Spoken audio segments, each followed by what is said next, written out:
This is Tina Douglas, and you're listening to the Liam Photography Podcast with your host, my husband, Liam Douglas. Enjoy!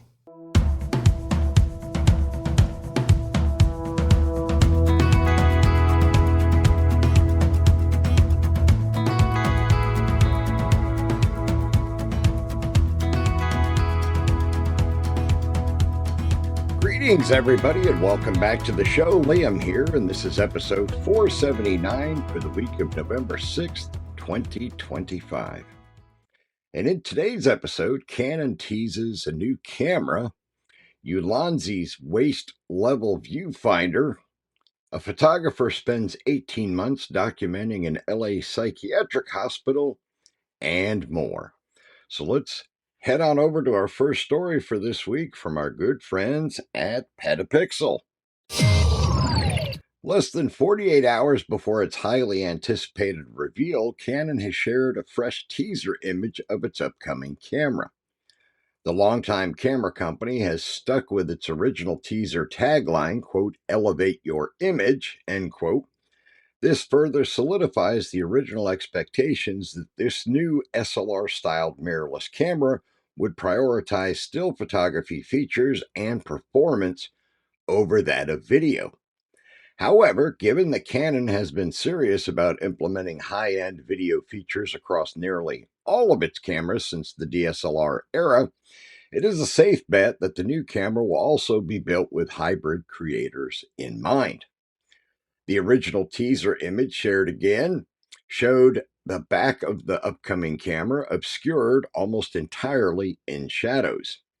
In contrast, the new teaser image shows the camera from the front and somewhat surprisingly offers a pretty good look at it. There are not necessarily many key details to conclude from this angle, but the camera appears to have an enthusiastic-oriented design with a prominent front grip and relatively tall viewfinder area, taller than the one on a camera like the Canon EOS R8. The upcoming camera appears to have a healthy array of physical buttons and controls on its top deck. Concerning these top deck controls, it looks as though they cover the entire area near the shutter release, which would eliminate the possibility of an information display like the one on the R5 Mark II. Speaking of the Canon EOS R5 Mark II, if this upcoming camera is enthusiast-oriented, as seems like a reasonably safe bet given its design, it is also a safe bet that Canon will incorporate some of the R5 II's advancements into this new camera. Canon typically employs a trickle-down approach, debuting its newest and best technologies in professional-grade cameras before gradually incorporating them into its later downstream camera models. Potential R5 II features that could make it into Canon's next camera include improved dual-pixel CMOS AF Mark II, enhanced processing and performance, as well as improved video recording features. Although the original teaser left open the possibility of a new lens, this latest teaser photo shows that the lens included here is the RF 24-105 f4L. If this is a kit lens for the new camera, that would squarely put it in the enthusiast and even professional segment, as it is a $1,400 L-series lens. Although Canon has not necessarily answered any of the open questions with its latest teaser, it has provided additional evidence for initial hypothesis. The new camera has all the makings of a photo-oriented model designed for, at the very least, enthusiast-level photographers. Canon fans won't need to wait much longer to find out all the details, though, as Canon's new camera will be unveiled later on today, November 6th, at 1 a.m., which is November 5th at 10 p.m. Pacific time. And I thought this was an interesting story, and I can't help but wonder if the design is somewhat similar to the R5 Mark II's design. I'm wondering if this could possibly be their release, finally, of a mirrorless replacement for the 5D S and SR high megapixel stills cameras. Now, if you remember, I've said before on this show, I had the 5D SR and absolutely loved that camera. It was 50 megapixels at a time when nobody else was doing 50 megapixels. And it was a fantastic camera, especially for landscape photography. And there's been talk for years now that Canon was going to eventually release a high megapixel replacement for those two bodies. Matter of fact, I think Canon has said themselves a couple of times they're going to do it. So I wonder if it's possible this could be that camera, and maybe it'll have like a 75 or 100 megapixel sensor. But I guess we'll have to wait until the announcement later on today to find out what is going on. Ulanzi has unveiled the VF01 waist level viewfinder, a compact accessory designed to bring classic shooting ergonomics to modern mirrorless and compact cameras. At the core of the Ulanzi VF01 waist level viewfinder is a 3-element high transmission lens group engineered to deliver a bright, distortion free viewing experience. The optical design minimizes chromatic aberration and edge artifacts, ensuring that what photographers see through the finder closely matches their final image. The viewfinder's ground glass focusing screen allows precise composition, particularly useful in street and documentary photography, where subtle framing adjustments make a significant difference. Ulanzi notes that maintaining a focusing distance of at least 16 feet or 5 meters offers optimal clarity, making the VF01 suitable for general purpose street and travel photography. The waist level angle not only provides a natural, relaxed shooting position, but also helps photographers capture candid moments without drawing as much attention as traditional eye level shooting. Designed around a 28mm full frame view, the VF01 also includes bright 35mm and 50mm frame lines, allowing photographers to pre visualize their composition and switch between focal lengths intuitively. This feature will particularly appeal to rangefinder users and street photographers who rely on quick, accurate framing. By providing an optical viewfinder rather than an electronic display, the VF01 encourages a more organic approach to shooting. Whether capturing fast paced street scenes or contemplative landscapes, the frame lines help photographers visualize their scene with precision while maintaining situational awareness, a valuable advantage when working in dynamic environments. One of the VF01's standout features is its magnetic retro hood, which attaches securely and flicks open smoothly with a single motion. The hood effectively blocks stray light, ensuring a clear, distraction free view even when out in bright conditions. The tactile design combines nostalgia with practicality, echoing the experience of using classic waist level finders on vintage film cameras. Ulanzi emphasizes that the hood should be gently flipped open for smooth long term operation. The combination of durable mechanics and aesthetic detail reinforces the product's appeal for photographers who value craftsmanship as much as function. Thanks to its universal cold shoe, the VF01 is compatible with a wide range of compact and mirrorless cameras. It pairs seamlessly with popular models from Ricoh, Fujifilm, Sony, Nikon, Canon, Olympus, and Panasonic, covering series such as the Ricoh GR, Fujifilm X100 and XT lines, the Sony A6000 series, Nikon Z30 and ZFC, Canon R100 and R10, the Olympus EP7, and Panasonic GX systems. This broad compatibility allows photographers to easily integrate the VF01 into their existing gear setups without the need for special adapters or any modifications. The VF01 measures 1.78 by 1.5 by 1.74 inches or 45.2 by 38.2 by 44.2 millimeters and weighs approximately 2.2 ounces or 63 grams. Small enough to stay on the camera without adding a lot of bulk, yet solid enough to feel substantial in your hand. The Ulanzi VF01 waist level viewfinder is available now for pre sale at $40 ahead of its official shipping date, which is today. Ulanzi notes that the product is offered in limited quantities with both classic black and vintage silver options available through its official store and authorized resellers. And I thought this was really cool. And this might be something I would look at getting down the road for my X100V, just because it is nice when you're doing street photography, at least in my opinion. It's sometimes nice to have the ability to use a waist level viewfinder when you're doing street photography, travel photography. I always just found that a top down viewfinder was extremely handy for those kind of shots, especially when you're trying to keep people from being nervous that you're taking their picture and stuff like that. Some people are fine with it, some people aren't. And if you're using a waist down viewfinder, it makes it harder for anybody to know if you're photographing them or not because you're not holding the camera up to your eye and pointing it directly at them. So it could definitely help with being stealthy while doing street photography. So that's definitely a good thing. In 1979, photographer Merrick Morton received a California state grant to document the volunteer program at a psychiatric hospital in Los Angeles, a project that led him to return again and again over the next year and a half.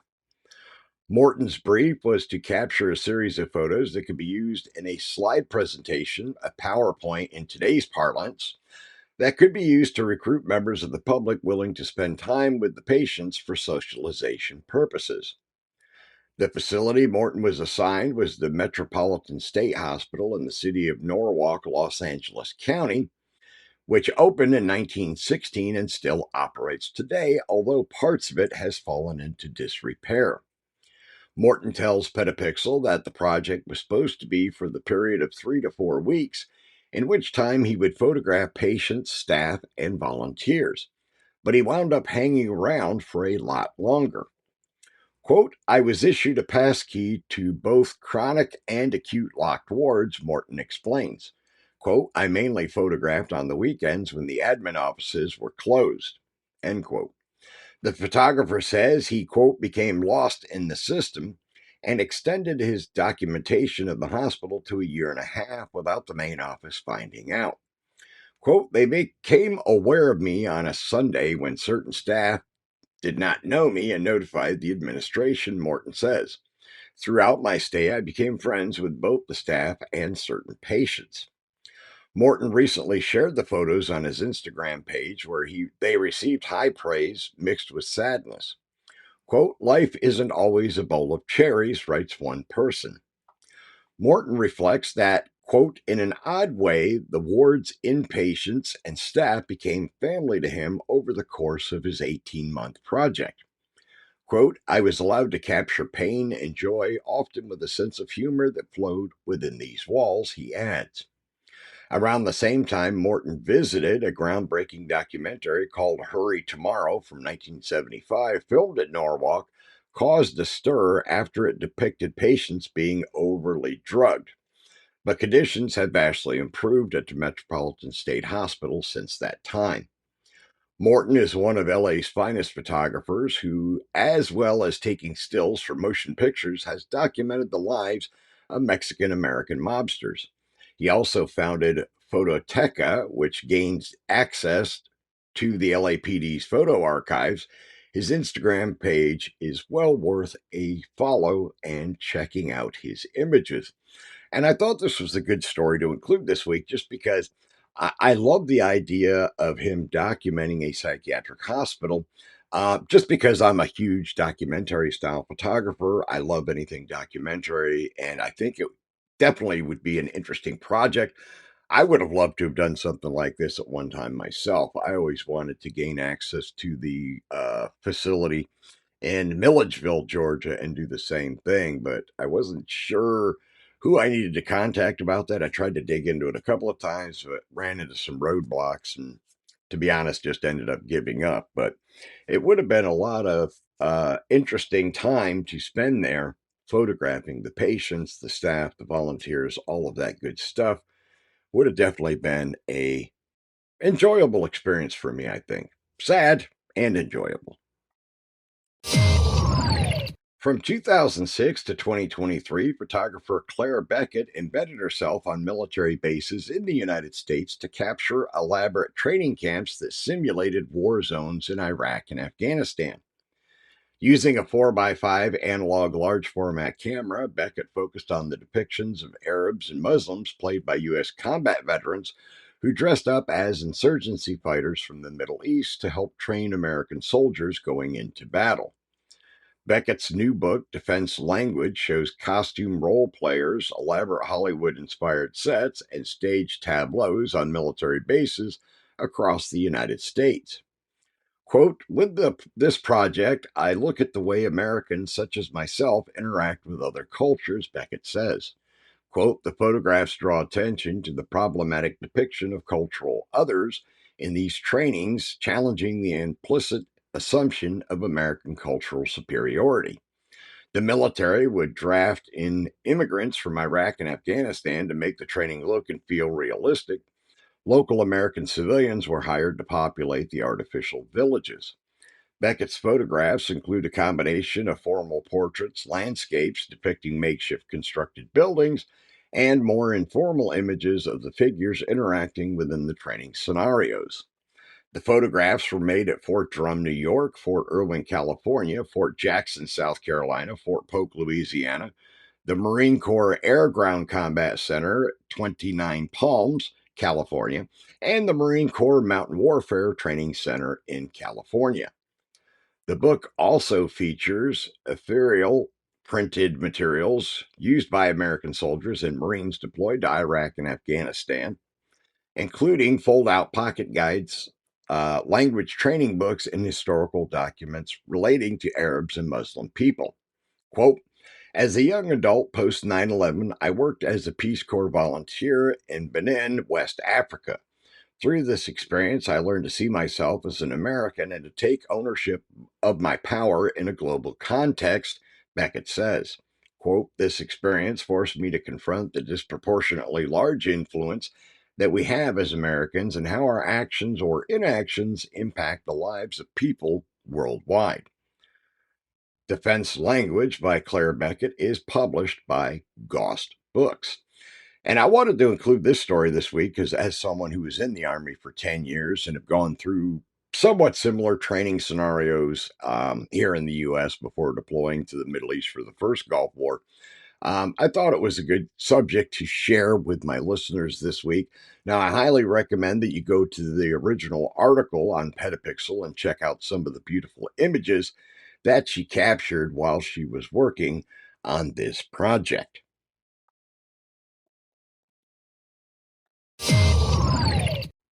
This past week, Adobe added several new features to Lightroom Classic that are powered by AI. My knee jerk reaction to any new AI feature is immediate skepticism, but after looking at the updates, the additions all look like welcome improvements. Adobe's biggest attention grabbing headlines over the last couple of years have been all AI, and a lot of it relies on Firefly, the technology behind Adobe's generative AI, which powers tools like Generative Expand and Generative Remove. It is also behind the company's attempts at competing with OpenAI, and the text to video generator it released earlier this year was absolutely not ready for prime time.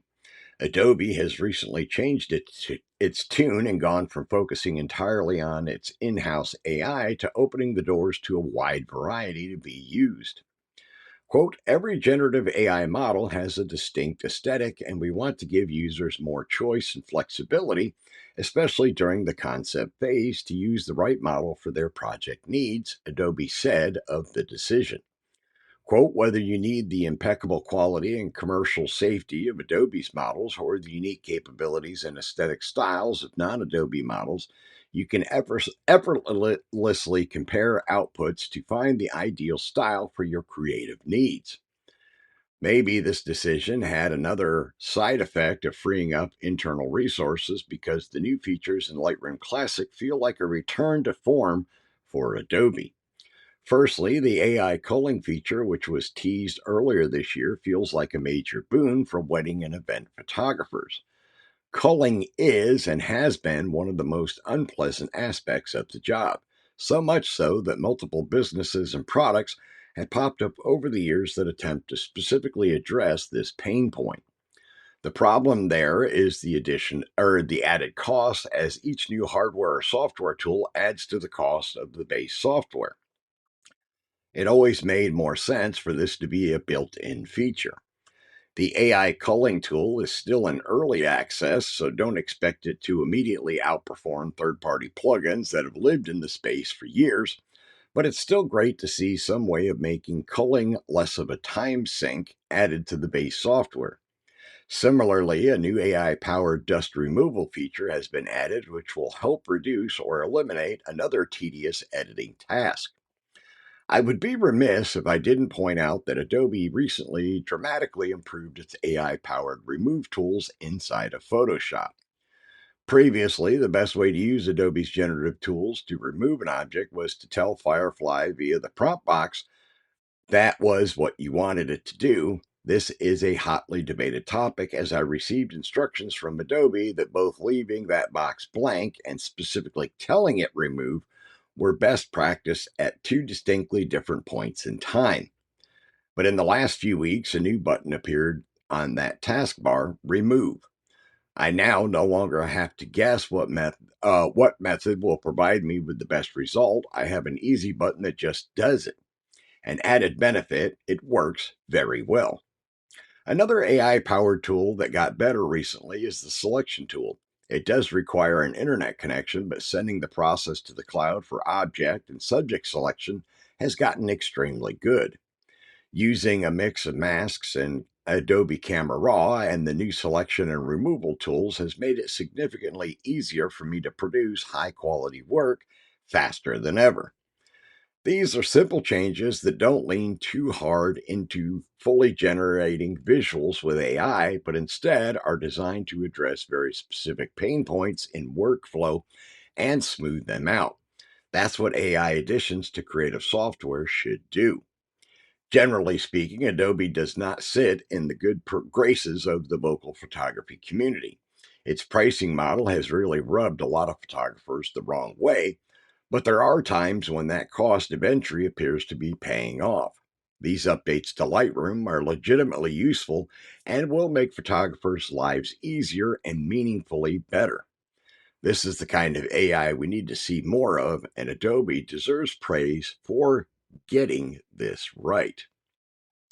And I thought it was a good story to include in this week's episode because of the prevalence of AI in all kinds of photography and videography work and related tasks for creatives. I thought it was a good story to touch on this week. Now, I haven't tried out these new features myself.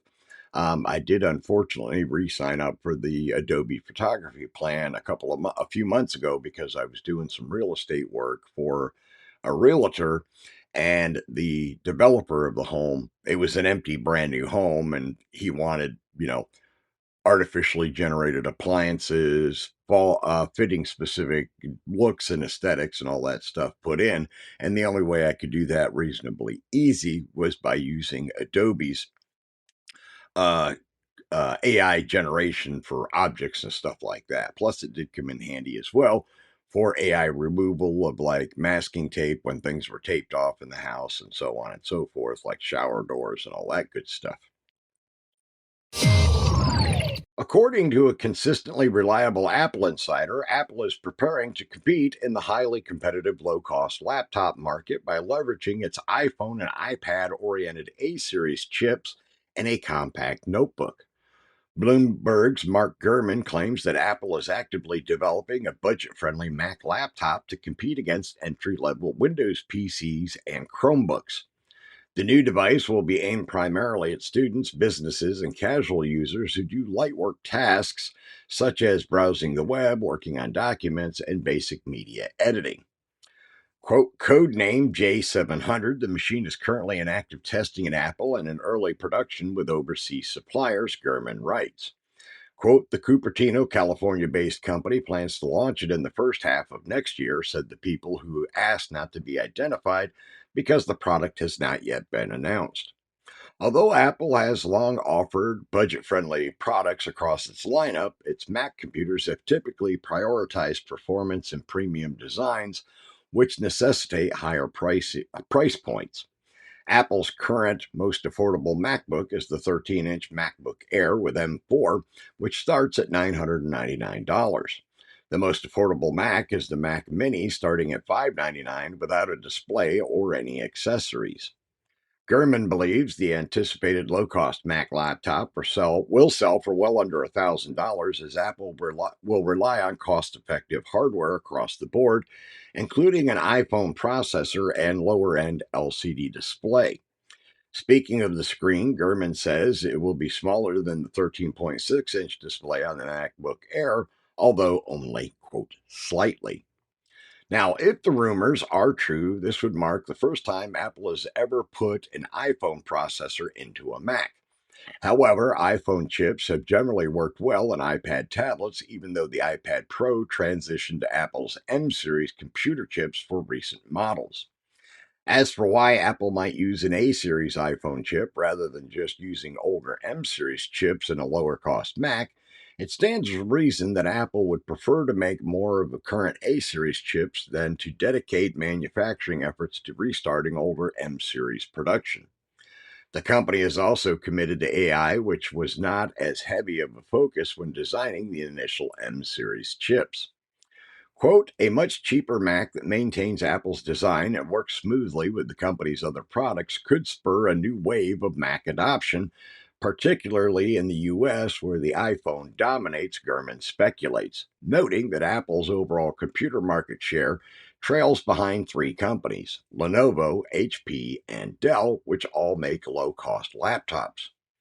Beyond this expected low cost MacBook, Gurman adds that Apple plans to release M5 and M5 Pro Mac Mini configurations and an M5 Ultra Mac Studio at some point, adding that a totally redesigned MacBook Pro with M6 and an OLED touchscreen is planned for much farther down the road, late 2026 or maybe even early 2027.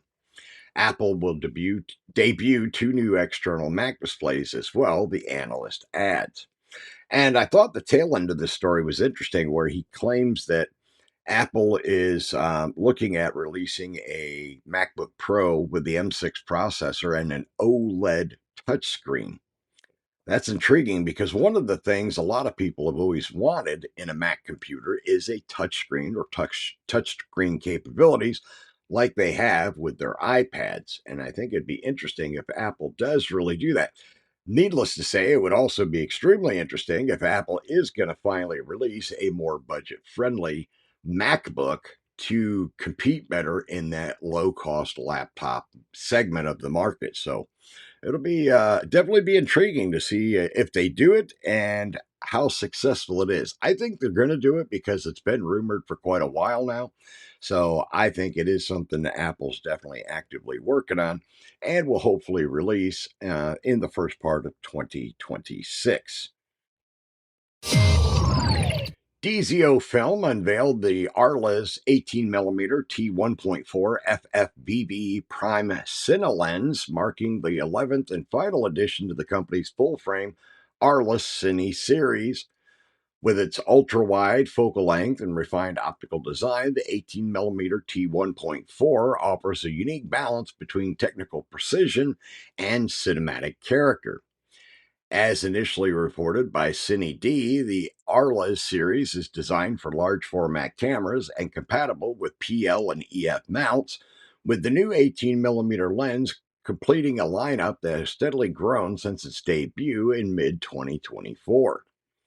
Petapixel covered the Arliss lens series when it first launched in June 2024 with five focal lengths 25mm, 35, 50, 75, and 100 before expanding to include the 14mm, 21, 40, 135, and 180mm lenses later that same year.